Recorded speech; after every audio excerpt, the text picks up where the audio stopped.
안녕하세요. 오늘 하루도 사탐데이 도아쌤입니다. 오늘은 2024학년도 10월 고3 생활과 윤리 어려웠던 문제들 함께 살펴보겠습니다. 우선 2번입니다. 갑, 백성을 법령과 형벌로 다스리면 백설은 형벌을 모면하려고 부끄러움을 모르게 된다. 백성을 덕으로 이끌고 예로 다스리면 백성은 부끄러움을 알고 바르게 된다. 덕치를 주장한 공자죠. 유교로 알고 문제를 풀어도 됩니다. 을로 넘어가서요. 최상의 지도자는 백성이 단지 그의 존재만을 안다. 공이 이루어지고 나면 백성은 자기 스스로 그렇게 했다고 말한다. 무위하면 다스리지 못할 것이 없다.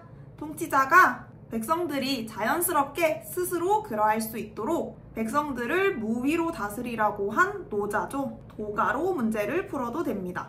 선지로 바로 넘어가서요. 1번 통치자는 법을 배제하고 덕으로만 통치해야 한다. 에서 물론 유교가 덕치를 주장한 건 맞아요.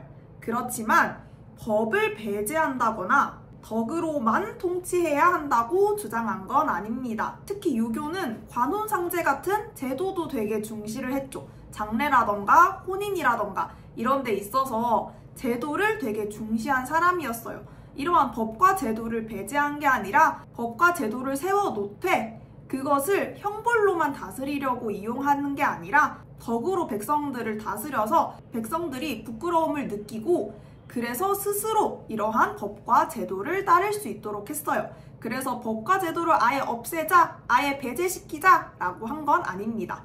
2번으로 넘어가서요. 통치자는 백성이 편안해진 후에야 수신할 수 있다가 아니라 순서가 수기 안인에 대한 내용인데 수기 후 안인이에요. 그래서 이걸 한자로 적으면 수기 이 안인이라고 적기도 합니다. 이때 기가 몸기자인데 통치자들아 너네 백성들부터 쥐잡듯이 잡으려고 하지 말고 너부터 잘해 라고 공자가 그 시대에 감히 통치자들에게 너부터 잘해라고 한 거예요. 그래서 우리가 유교라고 하면은 되게 좀 꼰대 같고 꼼스럽다, 꼰대 같다라고 생각할 수도 있는데 오히려 통치자들에게 야, 왕, 너부터 잘해, 너나 잘해 라고 말한 되게 그 시절에는 좀 MZ스러운 그런 사상가들이기도 해요. 그래서 수기이 아닌 수기, 왕, 너부터 네 몸이나 똑바로 수신하고 그 다음에야 안인, 여기는 사람 인자를 써서 다른 백성들, 다른 사람들을 편안하게 할 수 있어. 그러니까 왕, 너부터 잘해라고 한 약간 오히려 MZ스러운 유교의 이런 사상이었고요. 그래서 이번에는 백성이 편안해진 후에야가 아니라 통치자들이 수신한 후에야 백성들이 편안해질 수 있다라고 주장을 합니다. 3번으로 넘어가서요. 통치자는 인의를 갖춰야만 무위로 다스릴 수 있는 게 아니라 무위로 다스려야 하는 건 맞지만 노자, 도가 사상가들은 기본적으로 인의예지를 되게 싫어한다라고 했어요. 인의예지 때문에 이 세상이 망가진 바람에 지금 인의예지 따위가 나타난 거지 원래 인간이라면 인의예지 따위 필요 없다. 그런 거는 다 인위적인 것이고 인위적인 것으로는 세상을 옳게 다스릴 수 없다라고 합니다. 사실 인의예지 자체가 인간들에게 이렇게 해, 저렇게 해 라고 말하는 거죠. 임금에겐 예를 갖추어야지, 친구끼리는 믿음이 있어야지 이런 식으로 인간 간의 관계에 대해서 이렇게 해 저렇게 해 라고 제시하는 게 인의예지 유교 사상가인데 일단 도가 사상가들은 기본적으로 이렇게 해 저렇게 해 라는 걸 인위적인 것으로 봤고 기본적으로 그런 걸 좋아하지 않는다 했어요. 무위, 아무것도 하지 않음으로써 백성들이 타고난 대로 자연스럽게 생활이 이루어질 수 있도록 왕은 존재만 해야 된다. 그리고 인위적으로 어떠한 것도 가하려고 해선 안 된다라고 주장을 합니다. 개인적으로는 학생 때나 지금이나 저는 도가 사상가가 마음에 들거든요. 왜냐하면 항상 누군가의 지도를 받는 입장이잖아요. 학생 때도 막 선생님이 이렇게 해 저렇게 해 라고 하면 오히려 반항심이 생겨요. 그렇게 하기가 싫어. 이제 저 때는 되게 교복 치마 길이라던가 이제 화장을 못하게 한다던가 학교에서 되게 엄격하게 잡았거든요. 요즘 학교는 그렇지 않은데 그래서 별 생각이 없다가도 학교에서 치마 길이를 줄이지 마 라고 하니까 그때부터 갑자기 치마 길이를 줄이고 싶어. 인간 마음이 그런 거 그렇지 않나요? 저만 그런가요? 약간 그런데 오히려 이런 식으로 자꾸 이렇게 저렇게 해 라고 인간을 인위적으로 어떻게 하려고 하니까 지금 문제가 발생하는 거다라고 말하기도 해요. 도가사상가들은. 선생님이 된 후에는 누군가의 지도를 안 받을 줄 알았는데 받더라고요. 예를 들면 선생님은 뭐 이렇게 입어야지, 교사라면 언행이 이래야지 라고 하니까 그 틀을 너무 깨고 싶어. 학생 때는 그런 규칙 안 지키고 혼나고 말지 뭐 이런 생각이었다면 지금은 이게 생활이 걸려있다 보니, 이 직업의 생계가 걸려있다 보니 그냥 교장, 교감 선생님 말씀하시면 웬만하면 내내 하거든요. 그래서 저는 제가 성인이 되면 안 혼날 줄 알았어요. 근데 성인이 되고 심지어 교사가 됐는데 또 그 위에 교장, 교감 선생님한테도 혼나더라고요. 혼나고 지도를 받고. 그럼 도대체 제 인생의 근원적인 의문은 이거죠. 몇 살쯤 되면 나는 드디어 안 혼날 수 있을까? 네, 그런 생각을 하는데, 근데 또 생각해보면 교장, 교감 선생님들도 또 그 위에 있는 교육청 고위 관계자들이나 이런 사람들한테 혼나겠죠? 그래서 제 인생의 근원적 의문은 이거예요. 나는 언제쯤 안 혼날까? 내가 이 나이 먹고 선생님이 돼서도 혼나는데 언제쯤 돼서 내가 어떤 직업을 가지면 좀 그만 혼날 수 있을까? 이런 생각을 합니다. 기본적으로 규칙을 지키면 되겠죠. 4번으로 넘어가서 통치자는 백성이 무지의 덕을 갖도록 다스려야 한다.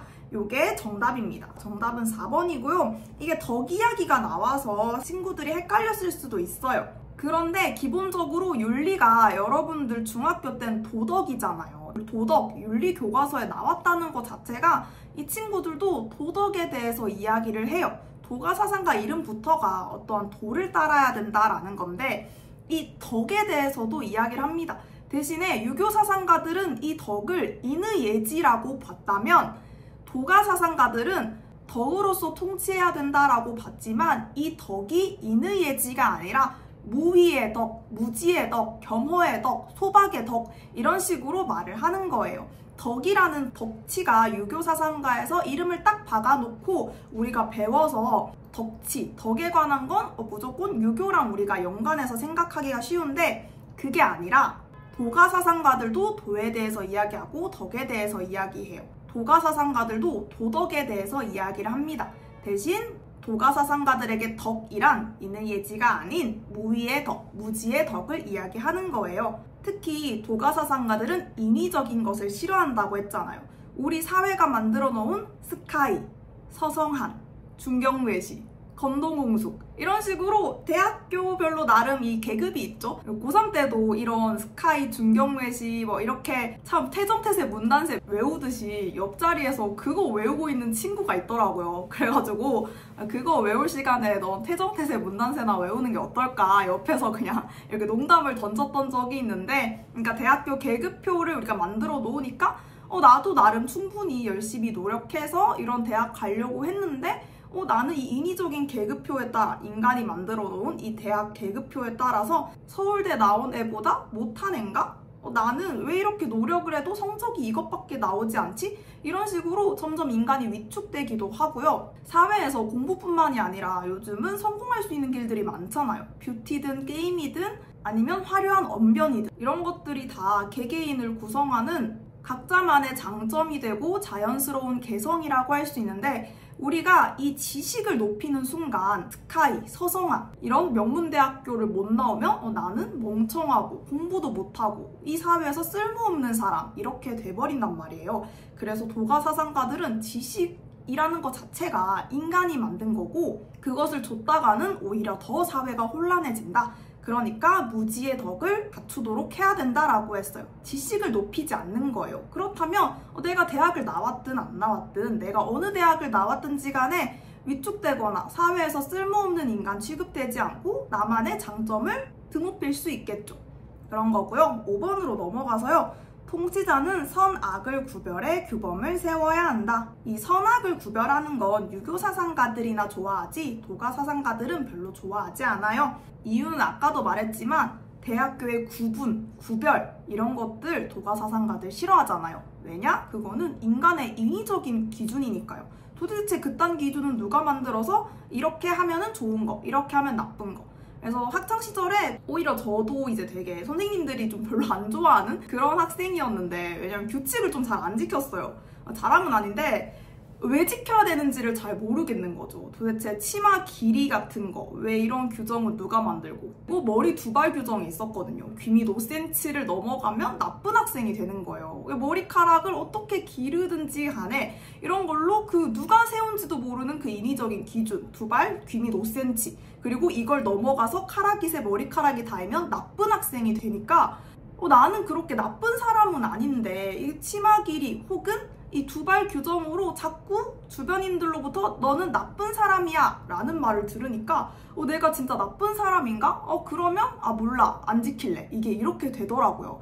그래서 선악을 구별하는 건 도가가 싫어해요. 일단 뭔가를 구별하는 것 자체가 도가가 되게 싫어하고요. 사실은 넌 착한 사람, 넌 나쁜 사람, 도대체 이런 인위적인 기준을 세워서 만들어버리면 누가 세웠는지도 모를 그딴 기준 때문에 누군가는 나쁜 사람이 되고 사회에서 또 쓸모없는 인간이 되어버린단 말이죠. 그래서 도가는 기본적으로 선악이든 지식이든 이런 구별을 되게 싫어합니다. 2번 가볍게 시작해봤고요. 5번으로 넘어가서요. 해외 원조 이야기가 나왔어요. 우선 질서정연한 만민은 고통받는 사회들을 원조해야 한다. 롤스죠. 을, 절대 빈곤이 고통스러운 삶의 조건이다. 마지막 줄, 절대 빈곤을 감소시킬 수 있는 풍요로운 사람은 절대 빈곤에 빠진 사람을 마땅히 도와야 한다. 싱어죠. 1번, 고통받는 사회들만 해외 원조의 대상으로 삼는 것은 옳지 않다. 1번은 틀렸어요. 우리가 보통 뭐뭐만 하면 뭐뭐만 이게 붙은 선지들은 보통 틀린 경우가 많은데 오히려 롤스는 해외 원조 파트에서 고통받는 사회들만 해외 원조의 대상으로 삼아야 한다라고 봤습니다. 그래서 옳지 않은 게 아니라 오히려 고통받는 사회들만 해외 원조의 대상으로 삼는 것이 옳다라고 본 거예요. 국가마다 정치 체제가 다 다르죠. 완전 자유로운 정치 체제를 가진 국가도 있고 100%는 아니더라도 적정 수준으로 정의롭고 자유로운 체제를 가진 국가도 있고 완전히 무법지대로 한 명이 통치권을 잡고 다른 나라를 공격하는 그런 국가도 있고 아니면 제시문에 나온 것처럼 고통받는 사회도 있어요. 롤스는 그런 식으로 국가 체제들을 구별을 했는데요. 고통받는 사회는 특히 제시문에 나온 것처럼 정치적이고 문화적인 전통들, 즉 인적 자본, 기술 수준 이런 것들이 좀 모자란 바람에 질서정연한 사회가 되지 못하고 있는 그런 사회고 롤스는 이러한 고통받는 사회만 원조를 해야 된다라고 했어요.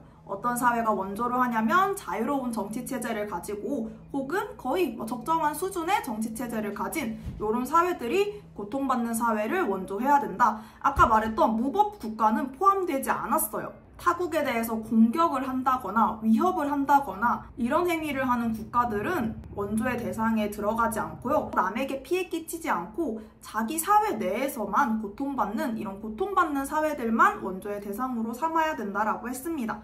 2번으로 넘어가서요. 서로 다른 만민 간 평균적 부의 차이를 좁히는 것은 해외 원조의 목표가 아니다. 정답은 2번이죠. 롤스는 관심을 가지는 게 부가 절대 아니라고 했어요. 부의 수준이라던가 잘 살고 못 살고 이런 것이 해외 원조의 기준이 아니라 정치 체제 그거 하나만을 보고 이 사회가 질서 정연하지 못해서 고통받고 있는 사회, 제도나 문화 때문에 그 사회 안에 있는 사람들의 인권이 보장되지 못하고 고통받고 있다면 그 사회는 원조해야 된다. 이것이 기준이지 그 사회가 빈곤한지 아닌지 이런 것들은 롤스에게 해외 원조의 고려 대상이 아니었어요. 그래서 이 만민 간, 이 전체 지구인들의 평균적인 부의 격차를 좁히는 것, 이것은 롤스에게 해외 원조의 목표가 아닙니다. 3번으로 넘어가서요. 해외 원조는 칭찬받을 만한 가치가 있지만 당위가 아닌 자선의 행위이다. 이것은 노직에게 조금 더 적절하겠죠. 제시문엔 나오지 않았지만 그래서 아까 굳이 을 제시문에 마땅히에 선생님이 하이라이트를 쳤는데 마땅히 싱어와 롤스 둘 다 해외 원조는 의무라고 봤어요. 무조건 마땅히 해야 하는 것. 근데 이 해외 원조의 기준점이 둘이가 달랐던 거죠. 싱어는 당위가 맞고요. 해외 원조는 당위이고 우리가 마땅히 해야 되는 것이다. 왜 해야 되냐면 싱어는 이따가도 나오지만 공리주의 사상가잖아요. 그래서 최대 다수의 최대 행복. 이 목표인데 우리가 너무 가난하면 어때요? 고통스럽죠. 근데 이때 고통은 상대적 빈곤은 아니고요. 절대적으로 내가 며칠째 진짜 돈이 없어서 쫄쫄쫄 굶고 있고 너무 배가 고프면 어때요? 고통스럽죠. 근데 그게 우리가 다이어트나 이런 것 때문에 안 먹는 게 아니라 먹고 싶은데 내가 생존을 위해서 먹어야 하는데 너무 가난해서 돈이 없어서 못 먹고 있는 그런 상태. 그러면 고통의 총량이 너무 커지잖아요. 싱어는 최대 다수의 최대 행복을 고려해야 되는데 절대 빈곤에 빠진 사람들은 고통의 양이 너무 많아버리니까 이것을 좀 줄여보자 라는 게 싱어의 의견이었습니다. 4번으로 넘어가서요. 해외 원조가 가져올 결과에 따라 원조의 이행 여부가 결정되어서는 안 되는 게 아니라요. 싱어는 이 결과에 따라서 원조의 이행 여부가 결정되어야 된다고 봤어요. 최대 다수의 최대 행복이라는 것 자체가 결과잖아요. 결과적으로 많은 사람들이 고통에서 벗어나서 행복의 총량을 증진했으면 좋겠어 라고 주장을 한 겁니다. 5번으로 넘어가서요. 해외 원조는 경제적 불평등을 규제하는 분배 정의의 원칙에 근거해야 한다. 우선 롤스가 확실하게 틀렸죠. 물론 롤스가 정의의 원칙을 강조한 건 맞지만 해외 원조에 대해서는 만민법을 적용해야지 정의의 원칙을 적용해서는 안 된다라고 봤어요. 왜냐하면 이게 전 세계, 전 지구적으로 써먹기에는 조금 애매한 부분이 있죠. 각 국가마다 가지고 있는 정치 체제도 다 다르고요. 이런 상황에서 어떻게 우리가 최소 수혜자를 가려서 최대 행복을 준 것인지 아닌지를 판단하고 공정한 기회가 제대로 균등하게 분배됐는지 이런 것들을 따져보기엔 이 지구가 또 너무 넓기도 하죠. 롤스는 만민법을 적용해야지 정의의 원칙은 해외 원조에서 고려 대상이 아니라고 봤습니다. 8번으로 넘어가서요. 시민불복종 이야기가 나왔습니다. 시민불복종은 정의의 원칙들에 의해 지도되고 정당화되는 행위이며 최후의 대책이다. 롤스긴 한데요. 한번 선지부터 넘어가서요. 1번, 유권자 다수가 공개적으로 참여해야만 되는 건 아니고요. 유권자 다수가 공개적으로 참여할 수도 있고요. 소수가 참여할 수도 있다라고 지난번 선지에도 나왔었어요. 물론 다수의 정의관에 부합해야 되는 건 맞지만 이 말이 꼭 다수가 참여해야 된다라는 건 아니고요. 좀 깨어난 다른 사람들은 미처 인지하지 못했지만 이거는 우리 모두에게 정의롭지 않은데? 이 법은 우리 모두의 인권을 침해하는데? 이런 식으로 소수만 그 부분을 깨달을 수도 있는 거잖아요. 다른 사람들은 삶이 너무 바쁘기도 하고 이 생계에 치여서 사느라 미처 그렇게 깊게 생각하지 못했는데 깨어있는 소수가 이건 우리 모두에게, 우리 다수에게 정의롭지 않아 라고 생각한 최후의 대책으로 시민불복종을 할 수 있다라는 겁니다. 다수의 정의관이라는 게 꼭 다수가 참여해야 된다라는 건 아니라고 했어요. 2번, 부정의한 정치체제에서 법률은 정당한 시민불복종의 대상이 되지 않죠. 부정의한 정치체제가 아니라요. 거의 정의로운 정치체제에서 법률이 정당한 시민불복종의 대상이 되는 겁니다. 체제의 합법성 정도는 어느 정도 인정이 되어야 돼요. 그러니까 거의 다 우리가 정의롭고 자유로운 정치 체제인데 법률 지금 한두 개가 정의롭지 않아서 우리 사람들이 최후의 선택으로 시민불복종을 할 수 있는 거지 지금 법률 한두 개가 문제가 아니라 정치 체제 자체가 작살이 나서 부정의한 사회인데 법률 한두 개에 대해서 시민불복종 한다고 이게 나아지지 않죠. 사상누각이라고 해서 모래성을 쌓는 거나 마찬가지예요. 그런 것들은 한번 이렇게 또 되면은 사실은 쉽게 무너지잖아요.